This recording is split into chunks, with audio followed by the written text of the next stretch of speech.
Support printing Qur'ans for non-Muslims. Just £1 per copy. Contribute now for endless rewards. Link in the description. When it was St George's Day, police anywhere stopped it all for St George's Day, but this lot can do what they want.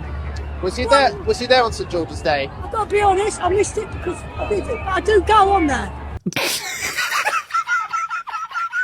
Assalamu alaikum guys, and welcome to another episode of Smile to Jannah. You guys probably are familiar with this meme. I want Britain to be back British. I didn't think we could top it. Nay, I didn't even think we could match it. But you know what? I think we have a serious contender.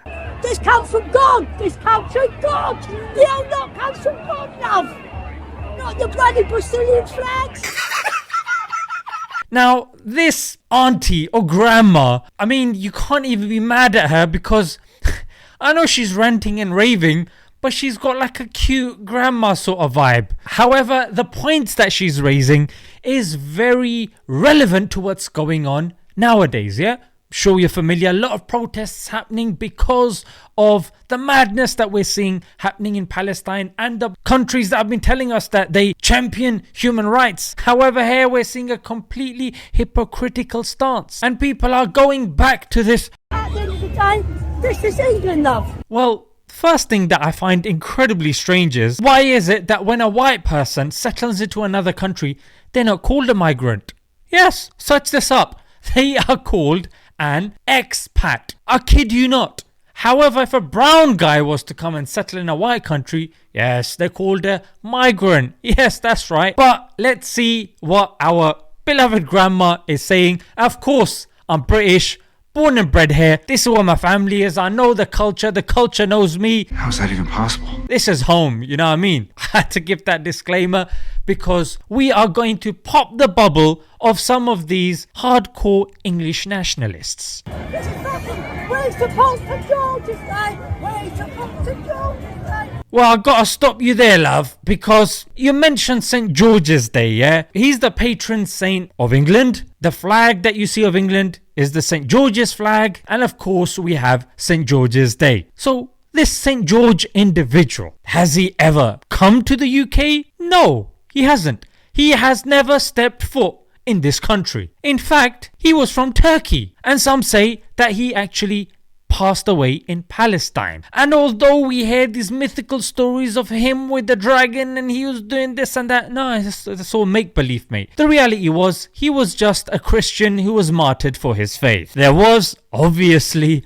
no dragon, but because it was such a bland story, they had to spice it up a little bit. At the end of the day, this is England, love. In case somebody makes the case for English, mate, we invented English. English is our native indigenous language. Hold your horses there for a moment. The indigenous language of this country was actually Brittonic, and it was spoken by the indigenous Celtic Britons. And that language is extinct. The language that you and I speak of today is actually derived from Old English, which was imported by the Anglo-Saxons. And those guys were Germanic people. In other words, people that came from Germany, Netherlands, Denmark, that sort of region. So you got your language from settlers that came from Europe. And even the Old English of the Anglo-Saxons is derived from Old Norse and German. And also has its roots in Mesopotamia as well, yeah? You know what I mean?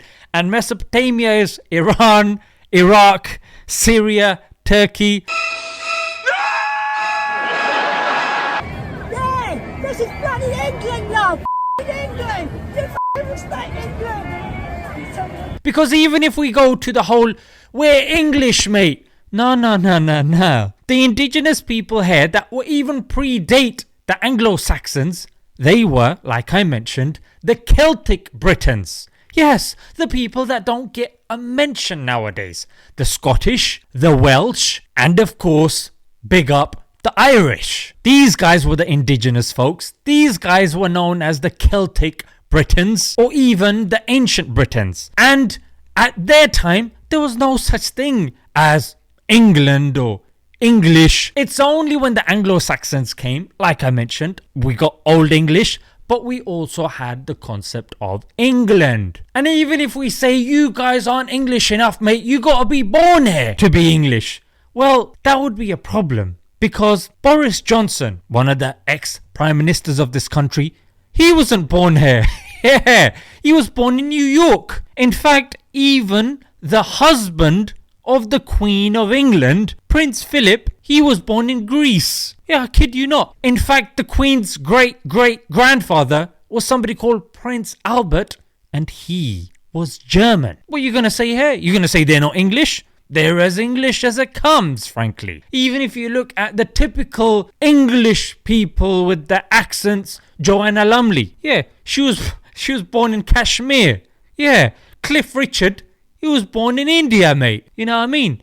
But the thing that they got in common is the white skin. Yeah, that's right. But the issue, you mugs, is not race. The issue is class. Because you could be a white person. Yeah, there's white ghettos and they've got crimes and they've got issues that the coloured folks have. And it's very odd when a white person does something, they say, oh yeah, it's because of this circumstance or that circumstance. But when a coloured person does something, oh, it's because of their skin colour. Oh, it's because of their religion. But why are the white people not given this same analysis? That's because it's absolute nonsense. Yeah, there's a difference between race and class, and our issues are to do with class, but because they point back to the government, it's not within their interests to let people know that yeah, it's the class issue, mate. The issue they gotta put forward is race. Yeah, and constantly divide and conquer is the age-old strategy that the governments have been following and they're continuing to follow. And our beloved grandma here is just somebody that's been caught in the net. Hopefully she and others like her will watch this video with an open mind and go, you know what, I still love my country, but this whole notion that, yeah, English is the standard and we've done it all on our own and this is an unadulterated ancestry of ours, that's, at the very least, that's nonsense. You know what I mean? So we gotta be a bit realistic with this stuff and not claim superiority over people that, if you look in the British Nationality Act 1948, you actually invited people from colonies. They were British citizens, yeah, from colonies to come and help rebuild the country. However, over time, the people that helped rebuild the country, because you asked them because you're involved in these world wars, you know what I mean?